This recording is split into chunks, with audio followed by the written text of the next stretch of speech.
Hello friends, welcome to ads blog. কিছুদিন থেকে আমরা প্ল্যান করেছিলাম যে মালদা অ্যাকোয়াটিক পার্ক যাবো। তাই একটা দিন ঠিক করে বেরিয়ে পড়েছিলাম মালদা অ্যাকোয়াটিক পার্কের জন্য। তাই সকাল সকাল রেডি হয়ে চলে এসেছিলাম আমরা জঙ্গিপুর স্টেশনে। স্টেশনে দেখি প্ল্যাটফর্মে ট্রেন লেগে আছে। এটি হচ্ছে নবদ্বীপ। নবদ্বীপ ধাম করে যাবো আমরা মালদা টাউন। টোটাল আমরা 6 জন বন্ধু যাবো অ্যাকোয়াটিক পার্কে। এটি হচ্ছে আমি, সামির, মেহবুব, আলামিন, নূর আর আনারুল। কিছুক্ষণের মধ্যে ট্রেন ছেড়ে দেবে, তাই দেরি না করে আমরা ট্রেনের মধ্যে উঠে পড়লাম এবং ওঠার মধ্যে ট্রেন ছেড়ে দিয়েছে। ট্রেনের মধ্যে যাচ্ছিলাম খুব মজা করতে করতে। আমরা ট্রেনের মধ্যে এত ভিড় ছিল কি বলবো, ঠিকঠাক ভিডিও করতে পারছিলাম না। আর কিছুক্ষণের মধ্যে আমরা ফারাক্কা স্টেশনে পৌঁছে গেছি। ফারাক্কা স্টেশনে দেখলাম কিছুক্ষণের মধ্যে ট্রেন থামে, তাই যে যার মতো সবাই ফটো তুলছিলাম স্টেশনে নেমে এবং আমি একটু ভিডিও শ্যুট করছিলাম। কয়েকজন বন্ধু মিলে যখন আমরা ট্যুর প্ল্যান করি এবং ট্যুরটা যখন সাকসেসফুল হয় তখন কি মজাটা হয় না কি আর বলবো। মাঝে মধ্যে আমরা এরকম ট্যুর প্ল্যান করে থাকি, কিন্তু বেশিরভাগ ট্যুরে কোনো না কোনো কারণে মাঝখান থেকে আমি ছিটকে যাই, কিন্তু এবার সেটা হয়নি। তাই আমি অ্যাকোয়াটিক পার্কের জন্য খুবই এক্সাইটমেন্ট, যেহেতু আমি প্রথমবার অ্যাকোয়াটিক পার্কে যাচ্ছি। ফাইনালি আমরা পৌঁছে গেছি মালদা স্টেশনে। আমি স্টেশন থেকে নেমেই চললাম আমরা স্টেশনের বাইরের দিকে, যেহেতু এখান থেকে যেতে হবে আমাদের অ্যাকোয়াটিক পার্ক। ট্রেন থেকে নেমে দিকে লোকের এত ভিড় জমে গেছে কি বলবো, পুরো ট্রেনটাই মনে হচ্ছে এখানে খালি হয়ে যাবে। তাই দেরি না করে আমি তাড়াতাড়ি চললাম স্টেশনের বাইরের দিকে।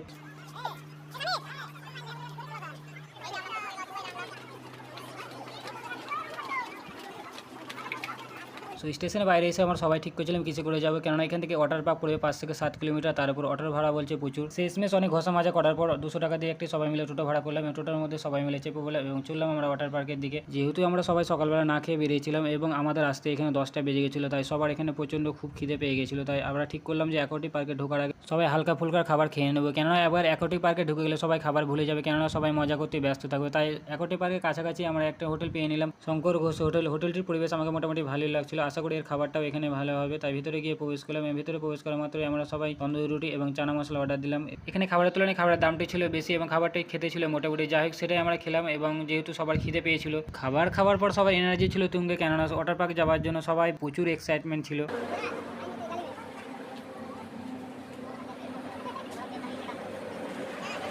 ফাইনালি আমরা মালদা অ্যাকোয়াটিক বেঙ্গল ওয়াটার পার্কে এসে পৌঁছালাম।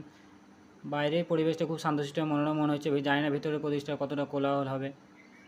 তো আস্তে আস্তে আমরা ভিতরে গিয়ে প্রবেশ করলাম। আর ভিতরে গিয়ে প্রথমেই হচ্ছে টিকিট কাউন্টার। যেহেতু আমরা বাইরে থেকে পাস কিনে নিয়েছি, তাই আমাদের টিকিটের আর প্রয়োজন পড়লো না, যেহেতু পাসের ক্ষেত্রে আমরা 100 টাকা ছাড় পেয়েছি। এখন আমরা অ্যালমেনের সামনে দাঁড়িয়ে ফটো তুললাম এবং ফটো তোলার পর আমরা চললাম ভেতরের দিকে। চেকিং করার পর আমরা ভেতরে প্রবেশ করলাম। ভেতরে গিয়ে দেখলাম অনেকগুলো লোক লাইন দিয়ে আছে, যেহেতু অনেকগুলো কাউন্টার। এক জায়গায় হচ্ছে টিকিট চেকিং, আর এটি হচ্ছে স্ন্যাক্স জোন, যেখানে অনেক রকমের স্ন্যাক্স পাওয়া যায়।